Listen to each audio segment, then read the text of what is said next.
that this war, as Benjamin Netanyahu described it, will go on for days. So that's what's happening. That's history in the making this morning, this 50th anniversary of LBC, and it's absolutely right that I begin the show on this very, very difficult subject. I'm joined by Richard Pater, who's director of BICOM, the Britain-Israeli Communications and Research Centre, who's joining us from Israel. Richard, thank you so much for joining us.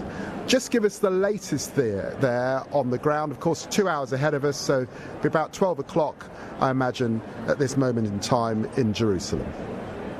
That's right, David. Thank you for having me on at what is a very, very difficult day. I think a lot of Israeli society is still in absolute shock over the events that you described yesterday. I think the first priority that's still going now, 30 hours into the initial launch of this operation from Hamas, is still to track down and engage with terrorists who are operating inside Israeli civilian communities. Just as we come on air, I saw the latest announcement of that 4 terrorists had commandeered a civilian vehicle and were heading up the coastal road towards Ashdod in the direction of Tel Aviv. The second issue, I think, is to secure and seal the border. This is there will be recriminations later on, but right now the practicality is to close that border to prevent any further infiltrations coming in. And then I think we've had a mass call-up already of IDF reserves, and they'll move from a defensive posture to striking at Hamas targets in the Gaza Strip. Richard, can you just explain to us how existential a crisis this is for Israel, with territory being taken and effectively terrorists roaming the streets of the country as we speak? I mean, this is extraordinary, and you'd have to go back many, many, many decades to find anything even close to this. I mean, absolutely. I mean, Kenneth, we're losing the words to describe the absolute horror of this. And as I said, the shock for Israeli society, that we would long thought that the Gaza Strip, the very sophisticated fence that was built on that wall, with including underground capacity, because the last time Hamas tried a similar operation, they dug tunnels from the Gaza Strip. And so this new fence was built to prevent that. But clearly the explosives, and you mentioned also in your introduction the support they received from Iran, it's quite likely that either the training or the explosives were smuggled in to allow the breaches of the wall. So this is an incredibly traumatic moment, almost unprecedented in Israeli history. People are comparing it to the 9/11 for Israel, or the Pearl Harbor in terms of the surprise attack, although again, Pearl Harbor was against a military target, and these are civilians that are facing the brunt of these attacks. And Richard, can you tell us the situation with hostages? Many British Israelis, many Israelis sitting in their homes just watching TV and watching social media, seeing horrendous scenes of loved ones and of people in the most humiliating and degrading of circumstances. What is the situation with hostages on the ground? So I'll be very cautious here, because we don't have confirmed reports. We're seeing the same horrific images that you describe on social media. I mean, I can tell you anecdotally, I mean, Israel is a very small country. There's people 1 degree separation from most people. I've heard of at least 3 families that we know who have kids missing, who are at this nature party down south who are now missing. There are reports of dozens, perhaps even up to 100 hostages that have been taken. But we should be cautious with this, because we don't have the exact numbers and we don't know the circumstances. What we do understand from Hamas sources is that already since they were evacuated and brought into the Gaza Strip, they've been spread out across the Gaza Strip. So it's going to be incredibly difficult operation if they are to the IDF is going to seek and try and rescue them, as heroically Israeli operations have done historically in the past. This is going to be a very tall order. And Richard, we saw the reaction of Benjamin Netanyahu meeting with his military chiefs. We've seen the bombardment of Gaza overnight. Let's talk about the civilian casualty and those that have lost their lives in Gaza and that situation on the ground as we speak?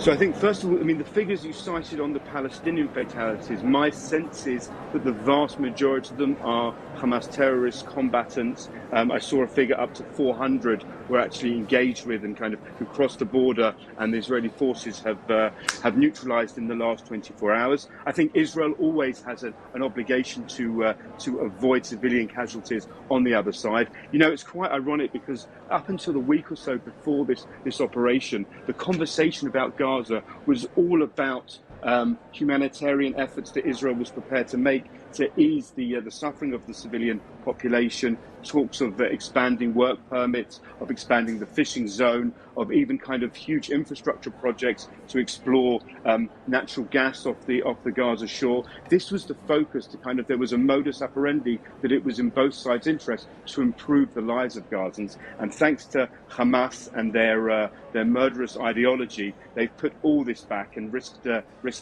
lives of their own people. Richard, that really gets us to what could be in Hamas's mind with what they have engaged with since Saturday morning, i.e. that the conversation internationally was predominantly about the potential for normalized relationship. Would have been a massive step between Saudi Arabia and Israel, and the only way that could be achieved with Israel making some very serious concessions with the Palestinians. This obviously might be an attempt to run a coach and horses through that normalization. And of course we know that Hamas are backed by Iran, and the discussion was largely about the humanitarian side in Gaza. What are people saying really are the consequences of why this has happened and why they chose this moment to act in this way? These are the questions that Israel will ask themselves in the days and weeks ahead. To an extent, there was a benign view that the Gaza leadership, you can say, is divided between a political leadership that Israel thought was acting in a rational manner to prove their governance, heavy coordination on the part of Israel with Egypt as well. By the way, Egypt is a very important actor in all of this as well in the days ahead. But what unfortunately yesterday has proven is that their murderous ideology, the fanaticism of terrorism backed by Iran, is all about the destruction of Israel, and it's proving it's walking into that trap that is proving that is their sole agenda, that killing Jews, children, elderly, women, as well, not just military targets, is their supreme agenda. In the idea that they can break Israel's fortitude and bring about their destruction. So it seems like it's a zero-sum game. Although again, I'll stress, and Israel has always stressed, that the Gazan civilian population are not the target, and that it's believed in the long term that Israel can work out a modus operandi to improve their lives in the interests of a two-state solution. And Richard, on Sunday morning, the Lebanese terrorist group Hezbollah, another Iranian proxy group, committed to Israel's destruction and was firing rockets and mortars into northern Israel in solidarity with the ongoing attacks by Hamas. Like Hezbollah, Hamas is a key terrorist proxy in Iran's efforts to threaten Israel and foment problems in the region. There's a lot of discussion also about whether we might see the West Bank and the Palestinian Authority in the West Bank enter the fray. What's your sense of the latest on that? That would lead, of course, to a very, very strong regional conflict. Yeah, this is kind of the nightmare scenario, and so I know in terms of the IDF's force deployment and build-up, special forces have been augmented on the northern border as well, because Hezbollah is in a different scale of magnitude. The Hamas are playing in the championship, but Hezbollah are playing in the Premier League in terms of terrorists, and it's a different order of scale. The capacity that they have, rockets, their advances in precision-guided missiles, is a huge. I mean, there is. I don't like the word existential threat, but kind of the combined threat, especially from Hezbollah, puts really Israel at a great deal of risk. Their range of their rockets is significantly higher. And then, as you mentioned, there is also a threat kind of from internally, both within the West Bank and God forbid my neighbours and brothers, these Israeli Arab citizens, who, unfortunately, in 2021. We also saw instances there of engagement and violence there. That hasn't happened so far, and the hope again that the fortitude inside Israel is strong enough. But certainly the risk of Hezbollah seeing this as an opportunity to engage is a real threat.